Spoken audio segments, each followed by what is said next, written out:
Hi guys, ಎಲ್ರಿಗೂ ನಮಸ್ಕಾರ. ನಾನು ನಿಮ್ಮ ಅತ್ತಿ. ಇವತ್ತು ಬೆಳಿಗ್ಗೆನೆ ಟಿಫನ್ ತಿನ್ಕೊಂಡು ಬಿಲ್ಡಿಂಗ್ ಕಡೆ ಹೋದೆ. ಇವತ್ತು ಕೆಲಸ ಬಂದುಬಿಟ್ಟು ಈ ಫ್ಯಾನುಗಳು ಫಿಟ್ ಮಾಡಬೇಕಾಗಿತ್ತು. ಈ ಫ್ಯಾನುಗಳು ಫಿಟ್ ಮಾಡೋದೇ ತಲೆನೋವು ಗುರು. ಎಲ್ಲ ಸಪ್ರೇಟಾಗಿ ಬರುತ್ತೆ. ಇದನ್ನು ಜೋಡಿಸ್ಕೊಂಡು ಮಾಡೋ ಅಷ್ಟರಲ್ಲಿ ಇನ್ನೊಂದು ಫ್ಯಾನು ತಗೊಂಡು ಬಂದು ಕೊಟ್ಟರು ಅವರು. ಏನು ಮಾಡೋಕ್ಕಾಗಲ್ಲ, ಇದು ನಮ್ಮ ಕೆಲಸನೇ, ಮಾಡಲೇಬೇಕು ಅಂತ ಹೇಳ್ಕೊಂಡು ನಾನು ಫ್ಯಾನ್ಗಳು ಫಿಟ್ ಮಾಡ್ತಾಯಿದ್ದೆ. ನಮ್ಮ ಅಣ್ಣ ಬೇಗ ಜೋಡಿಸ್ಕೊಟ್ರು. ಈ ಫ್ಯಾನ್ ವ್ಯಾಲ್ಯೂ ಕೇಳಿಬಿಟ್ಟು ನಾನಂತೂ ತುಂಬ ಶಾಕ್ ಆದೆ ಗುರು. ಒಂದು ಫ್ಯಾನ್ ಬಂದುಬಿಟ್ಟು 18,000ನಂತೆ. ಅಷ್ಟರಲ್ಲೇ ಕೈಗೂ ಏಟು ತೆಗಲ್ತು, ಸಖತ್ತಾಗಿ ತೆಗೆದಿತ್ತು ಗುರು. ಊಟಕ್ಕೆ ಹೋಗೋಣ ಅಂದರೆ ಫುಲ್ ಮಳೆ ಶುರು ಆಗಿತ್ತು. ಏನೋ ಈ ನಡುವೆ ಕ್ಲೈಮೇಟೇ ಒಂಥರ ಇರುತ್ತೋ ಅಪ್ಪ ಅಂದ್ಕೊಂಡು ತಿರ್ಗಾ ಸೋಲಾರ್ ಬೇರೆ ಇನ್ಸ್ಟಾಲ್ ಮಾಡಿದರು. ನಾವು ಫಿಟ್ಟಿಂಗ್ ಮಾಡಬೇಕಾಗಿತ್ತು.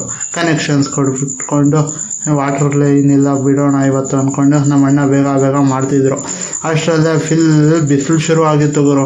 ಏನು ಮಾಡೋದು ಅಂತ ಸ್ವಲ್ಪ ಹೊತ್ತು ಕೂತ್ಕೊಳ್ಳೋಣ ಅಂತ ಕೂತ್ಕೊಂಡ್ರು. ನಮ್ಮ ಅಣ್ಣ ನೋಡಿದ್ರೆ ಟವಾಲೆ ಹಾಕೊಂಡು ಕೂತ್ಕೊಬಿಟ್ಟವ್ರೆ. ಏನು ಮಾಡೋಕ್ಕಾಗಲ್ಲ.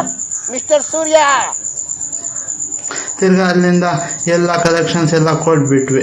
ಫೈನಲಿ ಇವತ್ತಿಗೆ ಪ್ಲಂಬಿಂಗ್ ಕೆಲಸ ಎಲ್ಲ ಮುಗೀತಪ್ಪ ಈ ಬಿಲ್ಡಿಂಗಲ್ಲಿ ಅಂತ ಖುಷಿ ಆಯಿತು. ಈ ಬಿಸಿಲಲ್ಲಿ ಮಾಡೋ ಅಷ್ಟೊತ್ತಿಗೆ ನರಕ ಗುರು.